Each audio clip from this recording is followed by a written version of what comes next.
আসসালামু আলাইকুম। Ground cement সকালের খবরে আমন্ত্রণ জানাচ্ছি আমি মোহাম্মদ ইফতেখার। ত্রয়োদশ সংসদের প্রথম অধিবেশন শুরু হচ্ছে কাল।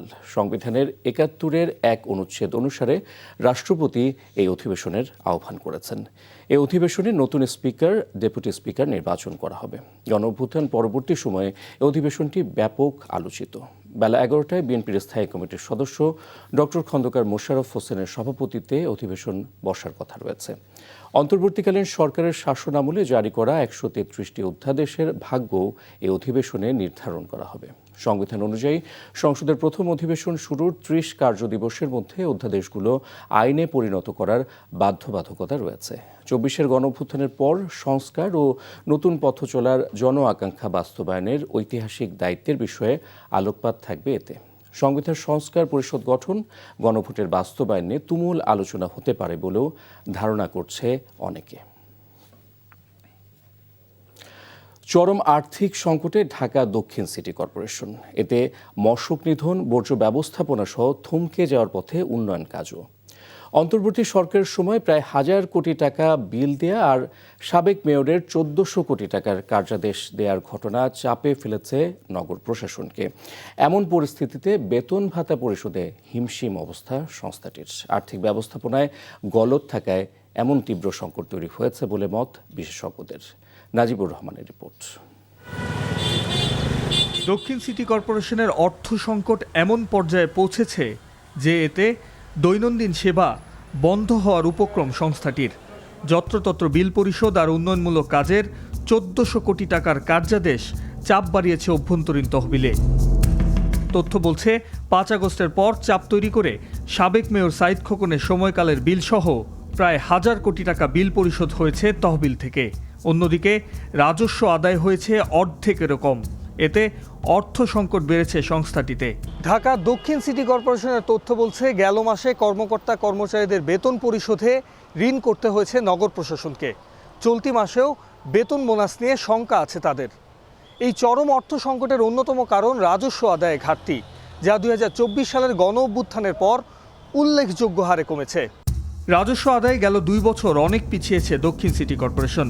২৩-২৪ অর্থ বছরে রেকর্ড পরিমাণ রাজস্ব আদায় থমকে গেছে বিগত ২ বছরে। এতে দায় আছে রাজস্ব কর্মকর্তাদেরও। রাজস্ব কর্মকর্তাদের মূল কাজটাই হচ্ছে কত বেশি রাজস্ব আদায় করতে পারবেন। তখন সেই ক্ষেত্রে কিন্তু সাফল্য তেমন ছিল না, বরঞ্চ তারা বিভিন্ন ধরনের পলিটিক্যাল এফিলিয়েশনের সাথেই সংযুক্ত থাকবার চেষ্টা করেছেন। শুধু যে উন্নয়ন ব্যয়ের ক্ষেত্রে স্বেচ্ছাচারিতা ছিল এমন না, তার পাশাপাশি অনেক সময় দেখা গিয়েছে যে যেই টাকায় ব্যয় করার কথা তার চেয়ে কয়েক গুণ ব্যয়ের উদাহরণও তৈরি করা হয়েছে। এবং বাংলাদেশে আওয়ামী সরকারের সময় যে অতি খরচের প্রবণতা, যে ১০০ টাকার খরচ ৩০০ টাকা প্রজেক্ট নেওয়া, এই প্রবণতা থেকে কিন্তু সেই অন্তর্বর্তী সরকারের সময় এটা আমরা কমতে দেখিনি। অর্থ ব্যবস্থাপনায় ঘাটতি ছিল দক্ষিণের নগর প্রশাসনের, এমন মত অর্থনীতিবিদদেরও।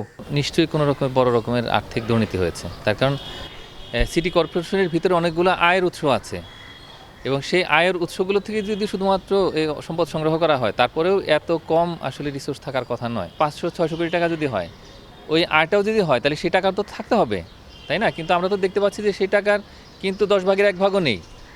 এগুলোই কিন্তু সবচেয়ে আশ্চর্যের বিষয়, যে টাকাগুলো তাহলে কোথায় গেল।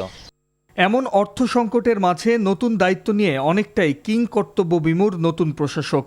অভিযোগের তীর সাবেক মেয়র ও উপদেষ্টার দিকে। ৪০০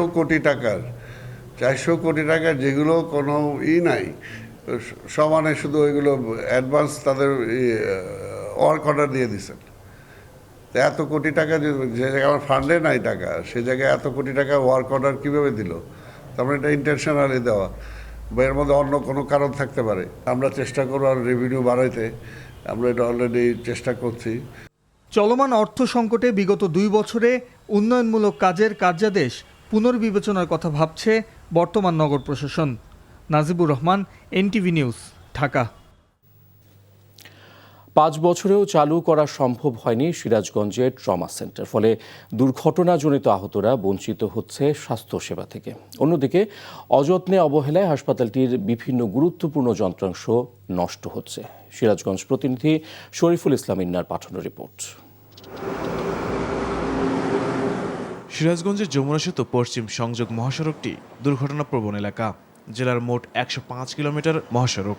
এসব মহাসড়ক দিয়ে প্রতিদিন দেশের উত্তর ও দক্ষিণাঞ্চলের 22 জেলার কয়েক হাজার যানবাহন চলাচল করে।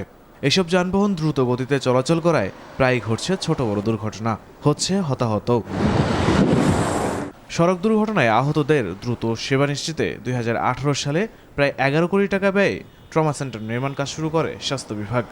2020 সালে এর নির্মাণ কাজ শেষ হয়, কিন্তু এরপর 5 বছর পেরিয়ে গেলেও আজও চিকিৎসা সেবা চালু হয়নি এই আধুনিক হাসপাতালটির।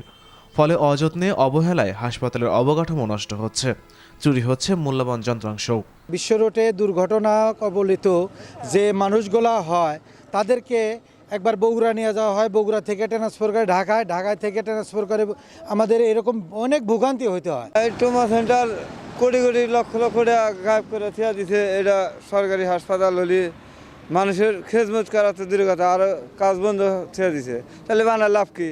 এখান থেকে প্রায় 5 কিলো ভিতরে সিরাজগঞ্জ সদর হসপিটাল, সেখানে নিতে নিতে রুগী অনেক সময় মারা যায়। দীর্ঘদিনেও ট্রমা সেন্টারটি চালু না হওয়ায় হতাশা প্রকাশ করে স্বাস্থ্য প্রতিমন্ত্রী ডক্টর এম এ মুহিত বলেন, দ্রুতই কার্যকরী পদক্ষেপ নেওয়া হবে। সেই প্রয়োজনের নিরিখেই কিন্তু এটা গড়ে তোলা হয়েছিল, কিন্তু বিগত সময়ে দুর্নীতির কারণেই হোক আর যে কোনো কারণেই হোক এটা শুরু হয়নি। আমরা অগ্রাধিকার ভিত্তিতে এই ট্রমা সেন্টারকে যেন চালু করা যায়, সেটার জন্য যা যা ব্যবস্থা নেওয়ার আমি মন্ত্রণালয়ে ফিরে গিয়ে এই বিষয়ে আলোচনা করব। দ্রুত ট্রমা সেন্টারটি চালু করে দুর্ঘটনায় আহতদের সঠিক চিকিৎসা সেবা নিশ্চিত করার দাবি সংশ্লিষ্টদের। NTV news desk. খেলার খবর, ক্রিকেট। জয় দিয়ে সিরিজ শুরুর লক্ষ্য নিয়ে মিরপুর শেরেবাংলা জাতীয় ক্রিকেট স্টেডিয়ামে পাকিস্তানের বিপক্ষে প্রথম ওয়ানডে খেলতে নামছে বাংলাদেশ ক্রিকেট দল। ম্যাচটি শুরু হবে দুপুর 2:15। পাকিস্তানের বিপক্ষে 3 ম্যাচের সিরিজটি বাংলাদেশের জন্য খুবই গুরুত্বপূর্ণ, কারণ সম্প্রতি অনেক বেশি টি20 ম্যাচ খেলার পর ওয়ানডে ফরম্যাটের ছন্দে ফেরাটা মেহেদী মিরাজের জন্য জরুরি। পাশাপাশি 2027 সালের আইসিসি ওয়ানডে বিশ্বকাপে সরাসরি খেলার যোগ্যতা অর্জন করাও প্রধান লক্ষ্য স্বাগতিকদের। আগামী ওয়ানডে বিশ্বকাপকে সামনে রেখে দলের প্রস্তুতির জন্য ভালো ব্যাটিং উইকেটও প্রয়োজন বলে মনে করেন বাংলাদেশ অধিনায়ক। বাংলাদেশের মাটিতে 2015 সালে সর্বশেষ ওয়ানডে সিরিজ খেলেছে পাকিস্তান। ওই সিরিজ 3-0 ব্যবধানে হোয়াইট ওয়াশ হয়েছিল পাকিস্তান। সকালের খবর এইটুকুই। এই খবরের ভিডিও সহ আপডেট জানতে ভিজিট করুন এনটিভি অনলাইন www.ntvbd.com। এছাড়াও এনটিভির জনপ্রিয় সব অনুষ্ঠান ও খবরের আপডেট জানতে ভিজিট করুন আমাদের ইউটিউব ও ভেরিফাইড ফেসবুক পেজ। 12টায় মধ্যাহ্নের খবর দেখার আমন্ত্রণ রইল। ধন্যবাদ সবাইকে।